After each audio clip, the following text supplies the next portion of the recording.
Mateus, capítulo 21, versículo de 12, eu vou ler até o versículo 17. Diz assim: Jesus entrou no templo e expulsou todos os que ali estavam comprando e vendendo. Derrubou as mesas dos cambistas e as cadeiras dos que vendiam pombas. E lhes disse: está escrito, a minha casa será chamada casa de oração, mas vocês estão fazendo dela um covil de ladrões. Os cegos e os mancos aproximaram-se dele no templo e ele os curou. Mas quando os chefes dos sacerdotes e os mestres da lei viram as coisas maravilhosas que Jesus fazia e as crianças gritando no templo, Hosana ao filho de Davi, ficaram indignados e lhe perguntaram: não estás ouvindo o que essas crianças estão dizendo? Respondeu Jesus: sim, vocês nunca leram? Dos lábios das crianças e dos recém-nascidos suscitaste louvor?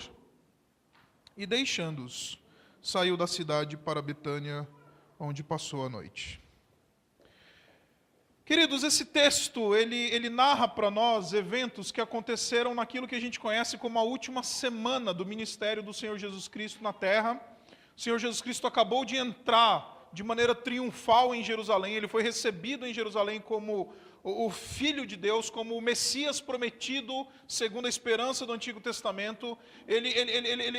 Naquela entrada que nós conhecemos como Domingo de Ramos. E então, depois que ele entrou em Jerusalém, ele se dirige ao templo. E é muito interessante você ver esse evento acontecendo, esse momento do ministério de Jesus aqui, porque ele é único. Primeiro, por causa da reação que nós vemos no Senhor Jesus. Em poucos lugares das Escrituras, nós vemos Jesus reagindo de maneira tão aguda, Jesus tão ofendido com alguma coisa que esteja acontecendo diante dele. Poucos momentos na palavra de Deus nós vemos uma reação assim do Senhor Jesus. E mais interessante ainda é você pensar que Mateus escreveu este evangelho para mostrar Jesus como um rei bondoso, um rei que cura, um rei que veio para servir e ser o rei prometido de Israel. Então não combinava apresentar nessa altura do campeonato um Jesus revoltado, ofendido, indignado com alguma coisa que ele estava vendo diante de si. Mas é exatamente isso que a gente vê aqui. Jesus, ele está diante de uma cena que lhe deixa profundamente indignado. Coisas que acontecem às vezes no templo, essa é a primeira aplicação básica, podem ofender profundamente ao Senhor Jesus. O fato de estar acontecendo no templo não quer dizer necessariamente que Jesus aceite. O fato de estar acontecendo no ambiente da adoração não quer dizer necessariamente, automaticamente, Jesus vai se agradar. Nós temos aqui Jesus no templo, diante do serviço, diante do culto, diante da adoração, e naqueles dias, o templo era o sinônimo da presença de Deus no meio do povo, e o que está acontecendo ali desagrada a Jesus. O que está acontecendo ali ofende a Jesus. O que está acontecendo ali faz com que Jesus tenha asco. Então, essa primeira aplicação que a gente tem desse texto, a primeira observação que a gente faz desse texto, é possível, então, acontecerem coisas no ambiente da adoração que desagradem a Jesus Cristo. E Jesus Cristo reage. E quais são esses eventos que estão desagradando o Senhor Jesus Cristo? Quando a gente olha para esse texto, eu costumo dizer, eu penso que nós temos pelo menos 4 tipos de adoradores. 4 tipos de pessoas que procuram a presença de Deus de uma determinada maneira, com uma determinada motivação, com um determinado interesse. São indivíduos que procuram o templo, procuram a adoração, procuram a igreja, a casa do Senhor, com algum tipo de motivação. E o Senhor Jesus Cristo reage a isso. O Senhor Jesus Cristo, ele não fica indiferente a isso. E é muito interessante você ver, porque o texto ele começa dizendo, olha, o Senhor Jesus Cristo entrou no templo e expulsou todos que estavam comprando. Interessante. Estava rolando um comércio ali na igreja. Estava rolando uma feirona. transformaram a igreja numa feira. E o Senhor Jesus Cristo então começou a virar as mesas, o Senhor Jesus Cristo começou a expulsar aqueles que estavam usando do evangelho para obter lucro e vantagem financeira. E é normalmente assim que a gente imagina essa cena, mas deixe-me chamar a sua atenção para o fato de que o texto fala, antes de falar daqueles que estavam vendendo, o texto fala daqueles que estavam comprando. O texto diz assim: ele expulsou todos que ali estavam comprando. E deixa eu explicar o que o texto está querendo nos dizer aqui. Me parece que quando a gente olha para o Antigo Testamento, as leis da adoração no Antigo Testamento, as leis que regiam a adoração no templo, o que a lei dizia que tinha que acontecer? Então imagina comigo aí a família de um judeu do primeiro século, lá nos dias de Jesus. Então você tem a família lá de um judeu. Então vamos imaginar aqui o seu Benjamim. Então você tem lá o seu Benjamim, casado com a dona Raquel, aí ele tem um Jacozinho, aí ele tem a Miriamzinha, e como é judeu tem muito filho, né? Deve ter o Isaquinho, vai tendo um monte de filho, que judeu tem muito filho. E aí ele está lá na sua casa. E aí ele lembra, olha, eu vou neste sábado para o templo, eu vou adorar o Senhor, como um bom judeu que sou. Então o que ele faz? Lá no início da semana ele vai no meio do seu rebanho, ele procura um cabrito, uma ovelha, um novilho bonito, uma coisa que é de excelente, um animal perfeito, separa esse animal, cuida desse animal, prepara o animal, se identifica com aquele animal. Então ele, no dia que tem que pegar a adoração, ele pega então aquele animal, leva até o templo e fala assim: está aqui, sacerdote, está aqui, Senhor, aquilo que eu tenho de melhor, aquilo que eu preparei, aquilo que eu separei antes, uma adoração preparada, um coração devotado.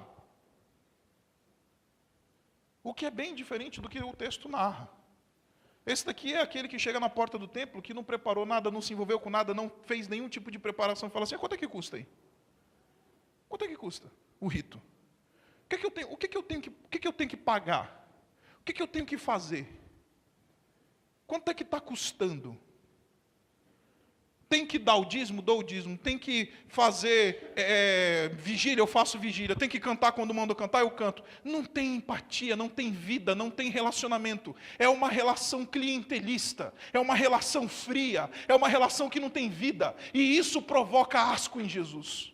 Adoradores ritualistas que cumprem o rito por cumprir o rito, que cumprem o rito porque é uma simples tradição, porque vão para a igreja porque cresceram na igreja e acham que domingo é dia de ir para a igreja, ou porque cantam porque o ministro de louvor manda cantar, ou porque ajoelha porque o pastor mandou ajoelhar, ou porque finge de morto porque mandaram fingir de morto e rola quando mandam rolar.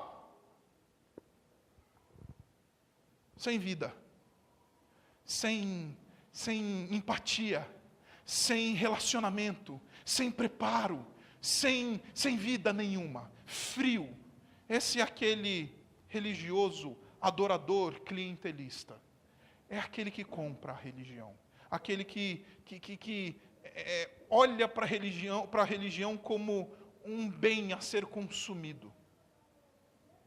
Olha para a adoração como um bem a ser consumido.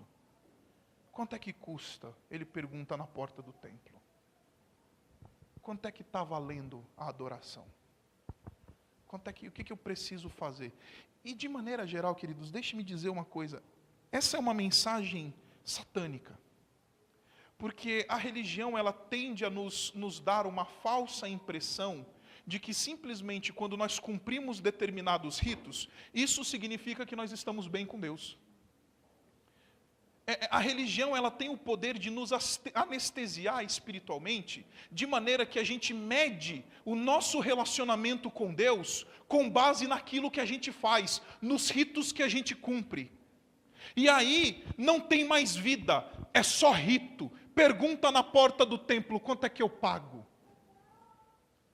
E aí ele fala: não, eu estou bem com Deus, esse mês eu dei o dízimo. Não, eu estou bem com a vida destruída, né? Os filhos, tudo no mundão, o casamento uma tragédia, a vida completamente de cabeça para baixo. Ele fala: não, eu estou bem. Eu vou todo domingo na igreja. Não, eu estou bem. Eu dou a oferta lá, eu semeio na casa do Senhor. Não, eu estou bem. E mede a sua vida espiritual a partir de atos religiosos. O Senhor Jesus Cristo tem asco disso. Tem asco de adoradores assim. Ele fica revoltado com adoradores assim, que acham que porque cantam ou porque tocam, porque dão ou porque fazem, ou porque deixam de fazer ou porque fazem, eles têm um relacionamento vivo com Deus. Esse é o que compra. Esse é aquele que acha que por aquilo que ele faz, por mero ativismo religioso, vai ganhar algo, ou vai perder algo, ou vai medir o seu relacionamento com Deus. Agora, o texto continua. E não fala só do que compra. Fala também do que vende. E aí esse é aquele que a gente conhece bem. O vendilhão da fé. E aí você deve estar pensando, pastor, mas aí então agora não pega para mim. Beleza, de vez em quando eu dou uma de clientelista, às vezes eu pago lá para aliviar a consciência, às vezes só para minha mulher parar de me encher o saco, eu levo as crianças mesmo lá na igreja. Então, às vezes eu admito que eu sou assim, mas vender, eu nunca vendi nada, não tenho essa, eu tô tranquilo nessa hora. Deixa eu explicar para você o que está acontecendo aqui, querido. Quando a gente olha para o texto bíblico e a gente olha para essa relação que está acontecendo aqui, a primeira coisa que a gente precisa entender é que o que está em jogo aqui não é necessariamente a venda em si, não é necessariamente o ato de comprar ou vender, porque a própria lei do Senhor dizia que essa venda precisava acontecer, especialmente no caso dos pobres, quando eles não tinham para tirar dos seus rebanhos, das suas propriedades, dos seus bens, então eles podiam chegar na porta do templo e comprar, tanto é que foi exatamente isso que aconteceu com a família de Jesus. Jesus ele é levado para o templo e a oferta que a sua família oferece são 2 rolinhas. Ou seja, era a oferta do pobre, porque o pobre aparecia lá, comprava as rolinhas e oferecia. Porque o próprio Antigo Testamento dizia que isso tinha que acontecer. Então o problema em si não é o ato de vender ou de comprar. O que é problemático aqui é aquele que tem aquela perspectiva e se aproxima do Evangelho com interesses de barganha, com interesses assim: o que eu vou ganhar se eu for para essa igreja? O que eu vou ganhar se eu aceitar esse Jesus? O que eu vou ganhar se eu se eu participar desse evento aí da igreja? O que eu vou ganhar? Qual que é a minha vantagem? Esse é o vendilhão da fé. Não precisa ir para a TV, vender Bíblia R$900 para pobre para ser um vendilhão da fé. Basta ter aquela sensação de que Jesus tem que me dar alguma coisa de volta. Se ele não me dá nenhuma coisa de volta, eu não quero essa religião para mim, eu não quero essa fé para mim, eu não quero o cristianismo para mim, eu não quero Cristo para mim. Se eu tenho esse sentimento de que, o que eu vou ganhar com isso? Eu sou um vendilhão da fé. Porque não é o dinheiro pelo dinheiro, é a vantagem, é a ganância, é aquela sensação de alguém que fica perguntando qual que é a vantagem disso. E não oferece um coração, não oferece uma adoração verdadeira, que é fruto de um coração de fato compungido na presença do Senhor, e que se entrega e se derrama de maneira livre, sem querer qualquer coisa em troca.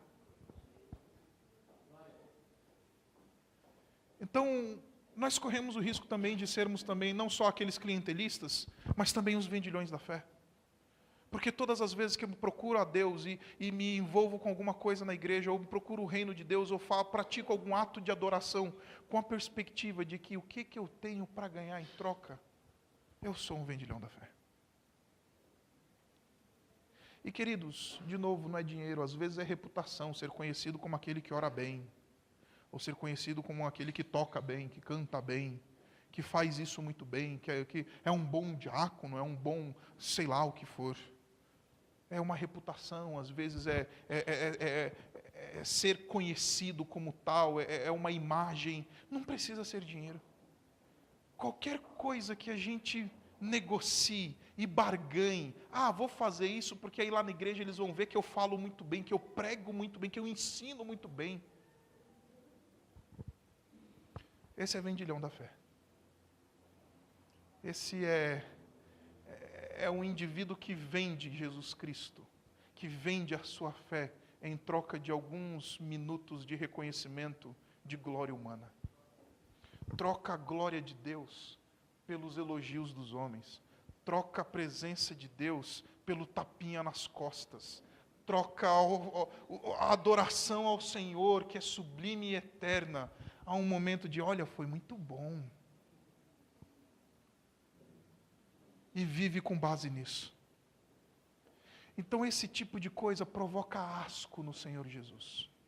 São adoradores que quando eles comparecem no templo, eles são aqueles que revoltam Jesus. São aqueles que em vez disso, e acham muitas vezes que estão oferecendo uma adoração que Jesus está aceitando, quando o Senhor Jesus Cristo rejeita isso. Ele vira a mesa quando ele vê esse tipo de coisa. Isso causa indignação nele. Porque isso é subverter completamente o conceito da graça do Senhor Jesus, é subverter completamente o conceito da adoração.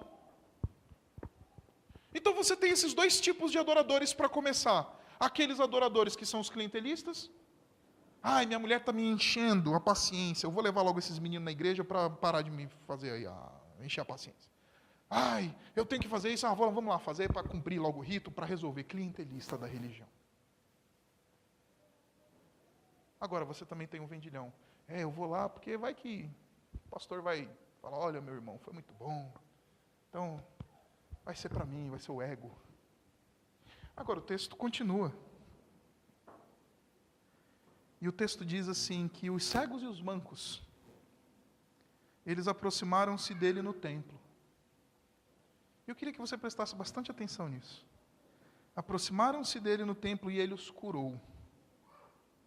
Mas quando os chefes dos sacerdotes e os mestres da lei viram as coisas maravilhosas que Jesus fazia, e as crianças gritando no templo, Hosana ao filho de Davi, ficaram indignados. Esse é o terceiro tipo de adorador.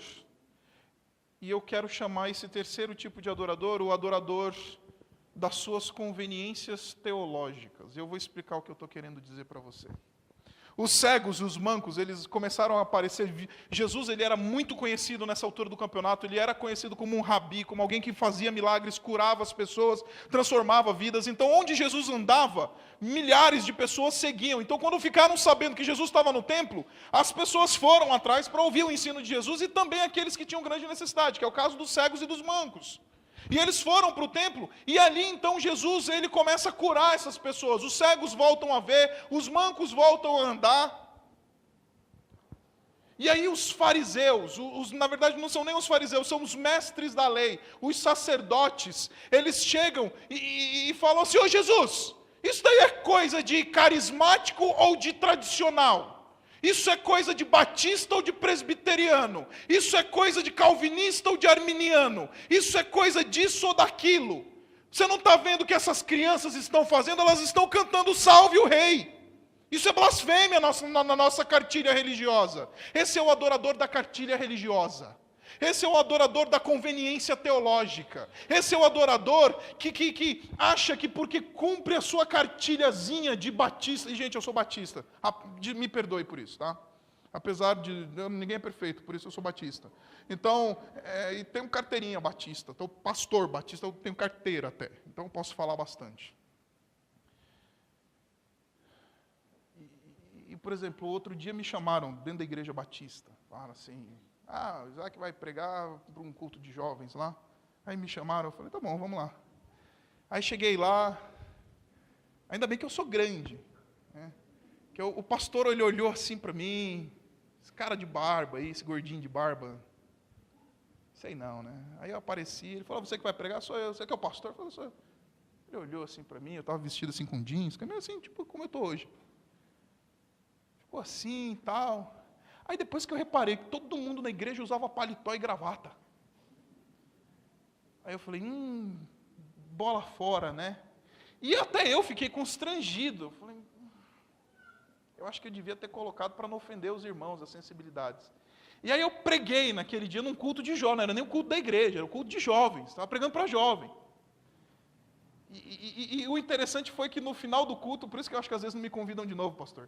E aí, no final do culto, o pastor chegou para mim e falou assim, olha, pastor, muito bom, muito obrigado pela sua palavra, mas na próxima vez um blazerzinho, né, um terno. Isso é a adoração, é o adorador da convenção religiosa. E deixa eu mostrar para você uma coisa que é grave aqui, querido.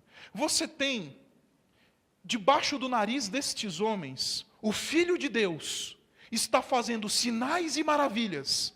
Cegos estão vendo, coxos estão andando, e esses homens estão perguntando: isso é coisa de batista ou de presbiteriano? Isso é coisa da religião nossa ou não é? Isso é coisa de crente ou de não é? Isso eu chamo de cegueira, porque Jesus está debaixo do nariz deles, fazendo sinais e maravilhas, e esses homens não conseguem ver isso, porque a religião os cega. O Filho de Deus está se mostrando ali como o Messias, como o verdadeiro Deus, debaixo do nariz deles, e a religião não permite que eles vejam essas coisas. A religião não deixa que eles consigam perceber o óbvio que está acontecendo debaixo do nariz deles. Religião, querido, mata. Religião cega, sem vida, sem expressão de coração, sem alma, sem encontro verdadeiro com Cristo. Religião é mero rito, e cega, mata.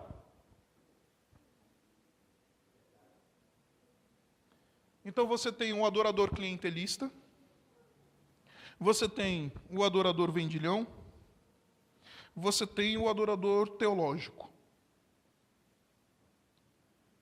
O do terno. Aqui tem diácono, pastor? Tem? Tá. Eu não conheço nenhum diácono aqui, mas eu preciso falar uma coisa para você. Na Igreja Batista tem uns chamados diáconos do bigode grosso. Tem nenhum diácono de bigode aí não, né? Tá bom. Então, o diácono do bigode grosso. Eu cresci na Igreja Batista, meus irmãos. Meu pai é pastor batista, e eu cresci literalmente na Igreja Batista. Sabe? Meu pai pregando no púlpito, eu sentado do lado, igual a criançadinha aqui, a gente viu agora há pouco. Então, eu era assim. E era muito engraçado, porque o diácono do bigode grosso, é aquele que chega na igreja, ele põe aquele terno preto, que parece um segurança.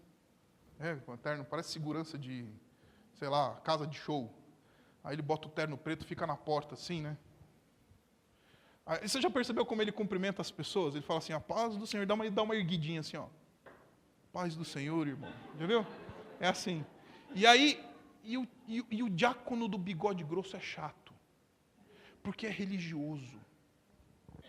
E aí eu lembro da minha época de adolescente, sabe, os meninos adolescentes, às vezes e de fato, adolescente não é fácil, né? Mas a gente ia lá, adolescente, querendo participar do culto e tal, não sei o que, o diácono ficava medindo, se está usando calça, se está de bermuda, se tira o boné, e não sei o que, e parará.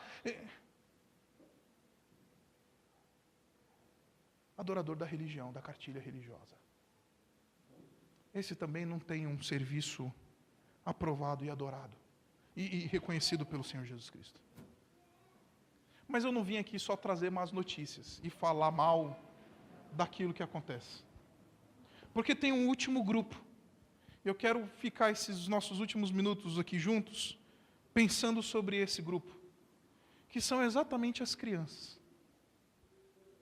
De todos esses personagens que aparecem nesse texto que nós acabamos de ler, nós temos as crianças, que quase não recebem atenção quando a gente lê um texto como esse. A gente foca no que compra, a gente foca no que vende, a gente foca no fariseu, a gente foca no mestre da lei, a gente foca em Jesus, mas a gente não vê que são elas os personagens principais dessa narrativa.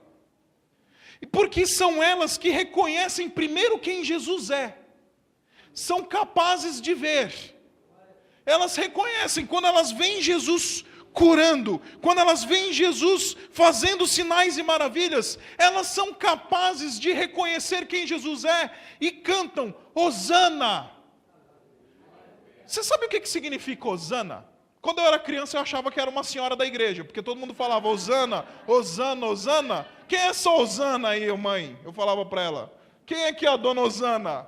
Não, Hosana não é uma senhora da igreja. Hosana é uma expressão hebraica que quer dizer salve, rei. Ou seja, é aquela expressão de adoração que reconhecia a majestade de Cristo. Crianças conseguem ver isso, religiosos não. crianças são capazes, elas olham para aquelas coisas maravilhosas que estão acontecendo, e a única reação que elas têm é a reação natural de falar: este é o rei, este é o Messias, este é o filho de Davi. Agora, deixe-me aprofundar um pouquinho mais isso. As crianças, elas são aceitas, e a adoração delas, ela é aceita. Elas são aceitas porque, não é porque é só criança também. Você já viu pai e mãe, dia dos pais e dia das mães na igreja, quando a criançadinha vem se apresentar aqui, né? Aí junta a criançadinha. Estava agora aqui, gente, uma molecadinha sentou. Falei, que Deus sabe o que faz, que eu ia pregar sobre isso, a molecadinha sentou aqui na frente. O que teve de pai babão, que ficou aí? Ai, meu filho é lindo. Teve pai e babão, faltou tirar foto aqui, mas no dia do dia dos pais e do dia das mães é pior. Tá? Que o pai traz o canhão de luz, ele traz o iPhone, a câmera de alta geração e não sei o que. Aí a molecadinha junta aqui. E eu não sei se você já percebeu. E, de novo, eu sou uma pessoa que gosto muito que aconteça esse tipo de coisa, que eu acho que as crianças precisam participar dos momentos de adoração da igreja.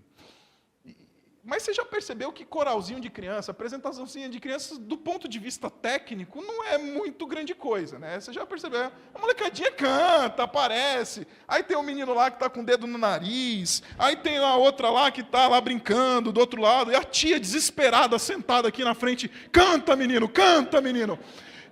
Mas o pai e a mãe estão babando. O pai e a mãe estão lá filmando, posta no Facebook, Snapchat, não sei o quê, para pai e mãe babando lá. Ai, meu filho está adorando ao Senhor. E de novo, é muito precioso que isso aconteça na igreja. Mas não é por causa disso que a adoração nesse texto das crianças ela é aceita. Não é por causa disso que a adoração das crianças é a adoração aceita por Jesus aqui no templo.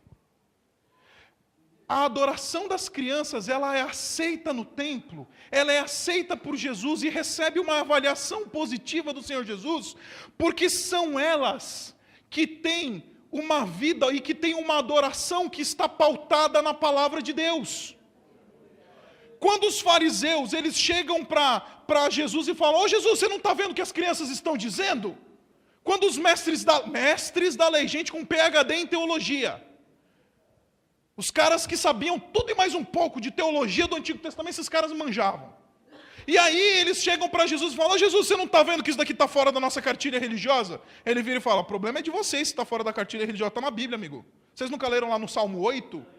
Da boca de crianças e de recém-nascidos suscitaste perfeito louvor? Amigão, Salmo 8, se fosse 150, para aprender em hebraico é até difícil. Mas Salmo 8, bicho.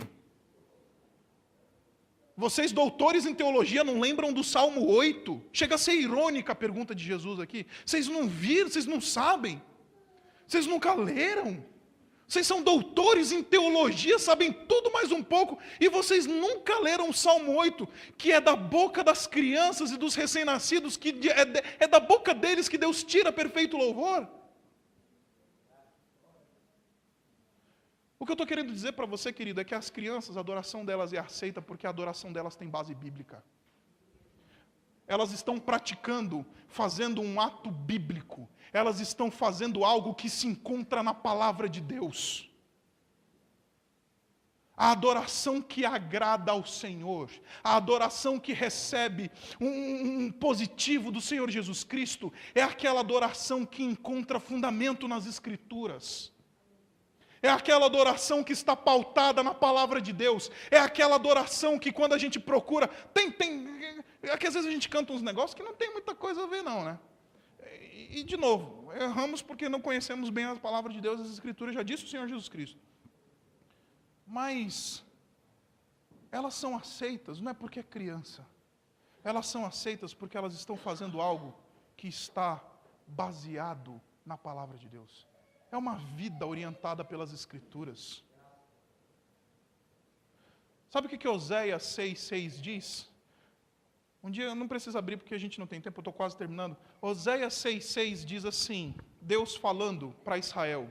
Ele diz assim: porque eu quero misericórdia e não sacrifícios, conhecimento de Deus e não holocaustos. Conhecimento de Deus e não holocaustos.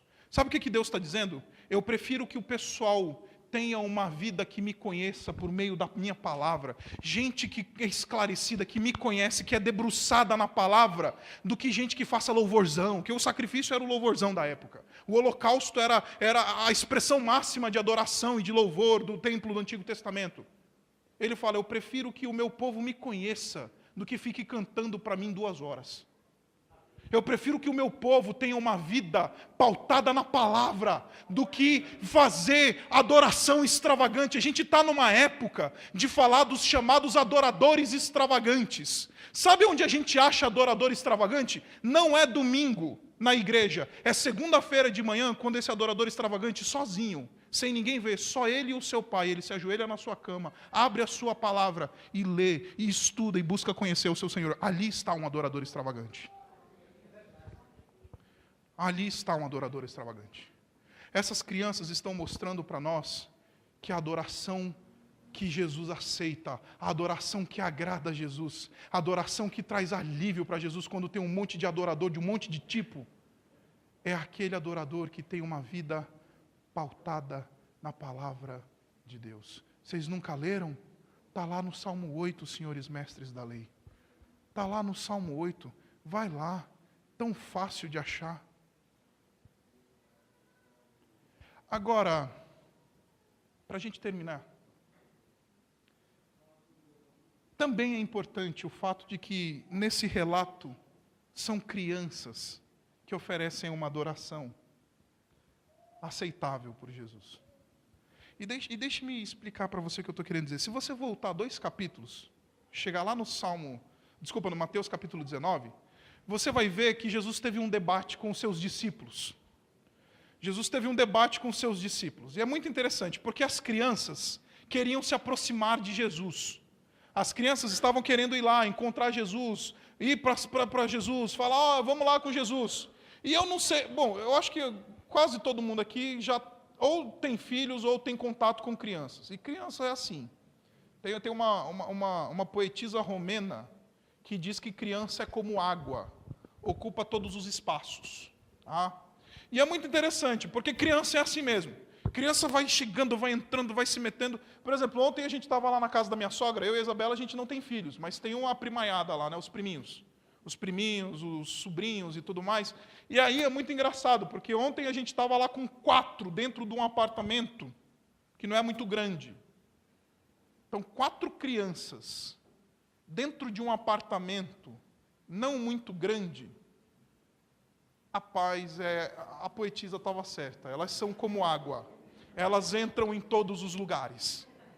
Não param. Não param. E eram assim, as crianças estavam indo para Jesus. E os discípulos tentando segurar a criançada. Não, segura aí, criançada. Jesus, calma. O que Jesus diz? Deixem vir a mim. Deixem-me vir a mim. E o mais interessante, queridos, é que a resposta de Jesus não é só deixar e vir a mim. A resposta de Jesus diz, porque dos tais é o reino dos céus. E deixa eu explicar para você o que Jesus está querendo dizer com isso. Ele não está dizendo que criança vai para o céu, como muita gente pensa. Ele está dizendo que aqueles que são semelhantes a crianças, esses são os herdeiros do reino dos céus. E deixa eu explicar o que é ser semelhante a uma criança para você. Hoje eu tenho uma sobrinha grande, ela já está grande, deve ter uns 12, 13 anos de idade. Ela está assim, bailarina ali, coisa linda. Mas quando ela era pequenininha, a Ana Beatriz, gorda. Eu chamava ela de gorda, ela me chamava de tio gorda. A Ana Beatriz, ela vinha passar as férias na casa do vovô e da vovó, quando era pequenininha. E aí ela, formiguinha, sabe formiguinha? Rói, açúcar. Uma formiguinha. Aí a vovó dela, a dona Ana, pegava os doces, as bolachas, os biscoitos, o chocolate, jogava tudo no armário de cima, assim. Longe do alcance da criança. Porque senão a menina ia passar o dia inteiro comendo, roendo o açúcar. Até o pote de açúcar ela colocava lá. E aí lá pelas tantas, a Ana Beatriz chegava para mim assim e falava assim, tio, vem cá. Eu falei, o que essa menina está aprontando? Aí ela me levava na cozinha, ela apontava assim para o armário. pega para mim a bolacha. Sabe o que a Ana Beatriz está comunicando para mim com essa simples frase? Pega para mim a bolacha. Primeira coisa, anote. Tio, sou pequena. Tio, sou pequena. Você tem 1,91 m, tio. Você é grande. Eu não tenho nem 1 metro de altura. Eu sou pequena. Aqueles que são capazes de reconhecer a sua pequenez, estes herdam o reino dos céus. Agora, a Ana Beatriz não está dizendo para mim só que ela é pequena. A Ana Beatriz também está dizendo para mim que ela é incapaz. Porque ela está dizendo, tio, pega a bolacha para mim. Ela está atestando a sua incapacidade de alcançar o pacote de bolachas no alto da prateleira. Ela está dizendo, sou incapaz, tio. Não somente pequena, sou incapaz. Eu não consigo sozinha. Aqueles que são como crianças, que conseguem dizer, pai, eu sou pequeno. Pai, eu sou incapaz. Destes é o reino dos céus. É destes que Deus tira perfeito louvor. É estes que adoram a Deus. E Jesus Cristo fala, é isso aí, é isso que eu estou falando.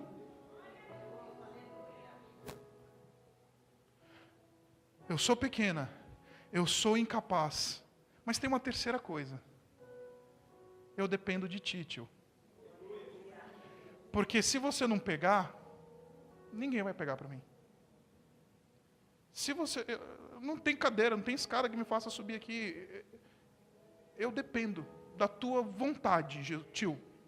Ela está dizendo para mim isso. Eu dependo da tua boa vontade, tio. Porque se você pegar, eu vou ter. Se você não pegar, eu não vou ter.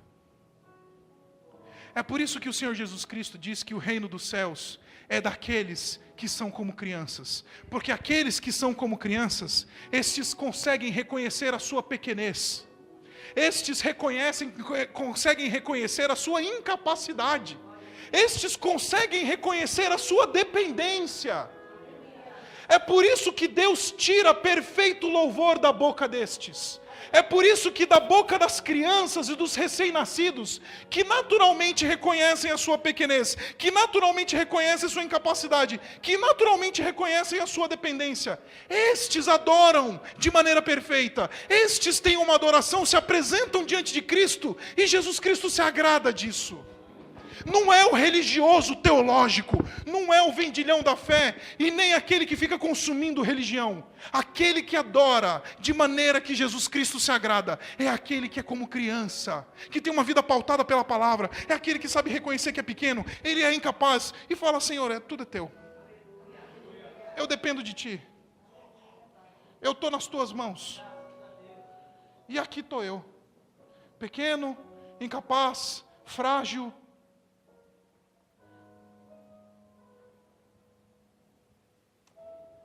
Crianças sabem receber a graça. E com isso eu fecho.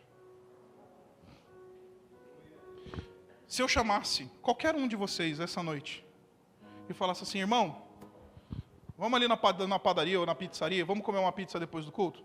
Você ia falar assim, vamos lá, pastor. Aí a gente ia comer, a gente ia conversar, a gente ia se conhecer, ia trocar uma ideia, falar mal do Corinthians, essas coisas todas que a gente faz. E aí, isso foi uma piada, tá? Aí a gente ia terminar de comer. Aí eu ia pedir a conta, falar, ô moço, traz a conta aí. Aí o cara ia trazer a conta. Aí eu ia virar para você e ia falar assim, querido, deixa que hoje é minha. Deixa que eu pago hoje. Eu resolvo essa. Sabe o que você ia dizer para mim? Você ia falar assim, não, de maneira alguma, pastor. Imagina, que é isso, pastor? Então vamos rachar. Você paga o seu, eu pago o meu. Tá bom? No mínimo. Sabe a Ana Beatriz? Se eu chego para ela e falo assim, tio, gorda, o tio vai te dar um sorvete. Sabe o que ela responde para mim? Obrigado, tio, me dá 2. Crianças sabem receber a graça. Porque a graça nos ofende. A graça ofende o coração religioso. Porque o religioso, ele é autossuficiente. O religioso, ele se vê como grande. O religioso, ele se vê como alguém que se basta. E aí quando vem a graça derramada diante dele, isso ofende ele. Porque vai passar a sensação que ele não quer demonstrar que ele é incapaz. Ele não quer demonstrar que ele é pequeno. Ele não quer demonstrar que ele é dependente.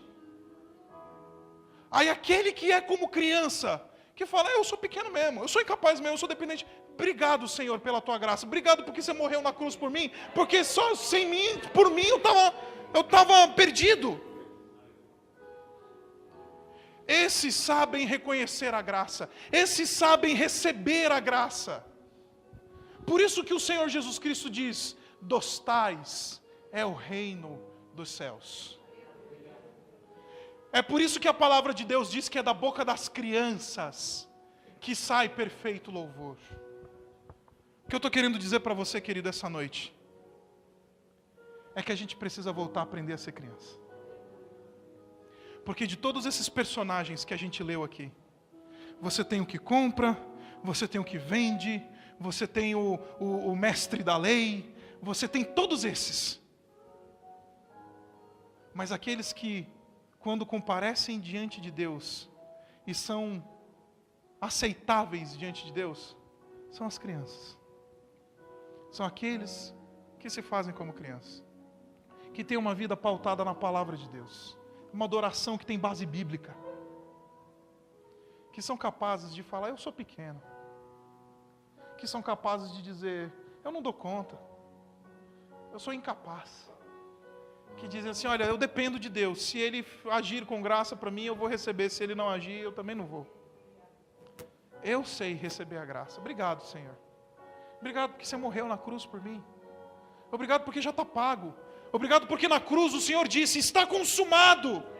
E então eu não preciso mais fazer nada.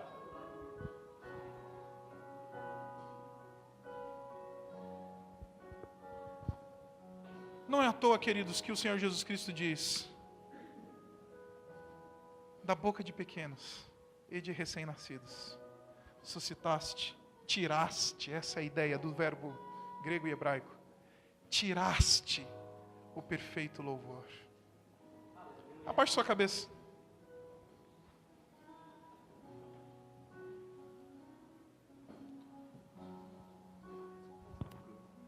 Eu passo para o Senhor. Aí você faz. Queria desafiar você de maneira muito simples essa noite. Eu não conheço você, e deixa eu dizer, graças a Deus porque eu não conheço. Porque aí eu não sei o que está passando na tua vida, mas Deus sabe. E a palavra de Deus diz que Ele conhece cada detalhe, como foi dito aqui na abertura do nosso tempo hoje. Ele sabe o que está passando no teu coração.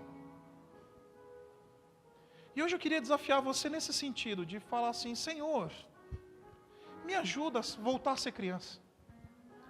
Me ajuda a ser como criança. Que depende, abertamente, sem qualquer vergonha ou empecilho. Que confia abertamente. Que é capaz de reconhecer a sua pequenez. Que é capaz de reconhecer a sua incapacidade. Me ajuda, Senhor, porque eu quero ser um adorador que quando comparece na Tua presença, oferece uma adoração que de fato é aceitável. Uma adoração que é elogiada.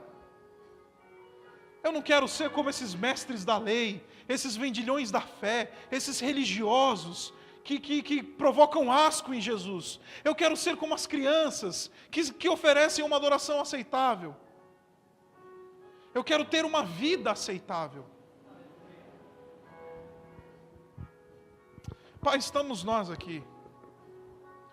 E não tem ninguém, absolutamente ninguém nesse lugar que não precise da Tua graça. Não tem ninguém, ó Pai, que não dependa de Ti. Não tem ninguém aqui, ó Pai, que se baste, ou que seja autossuficiente. Então, sopra o teu Espírito essa noite, de maneira que esse sopro produza em nós o reconhecimento de quem Cristo é e de quem nós somos. De maneira que sejamos capazes de ser como crianças. De maneira que o louvor dos nossos lábios seja um louvor aceitável. De maneira que a nossa vida seja uma vida pautada pela Tua palavra. E que assim, ó Pai, a gente cresça. Mas não cresça para a autossuficiência. Cresçamos para continuar cada vez mais dependendo de Ti. Cresçamos para sermos verdadeiros adoradores. E cresçamos, ó Pai, para que, através de nós, o Senhor seja conhecido. Então, sopra essa noite, nesses corações que estão sendo confrontados com a Tua palavra. De maneira que o Senhor haja, de maneira que o Senhor faça uma obra de transformação. E que assim, ó Pai, pessoas te conheçam. Nós te rendemos glórias e te damos graças, porque Tu és bom e o Senhor não retira a Tua misericórdia de nós. E nós te adoramos por isso, e nós te exaltamos por isso. Oramos em nome do Senhor Jesus. Amém.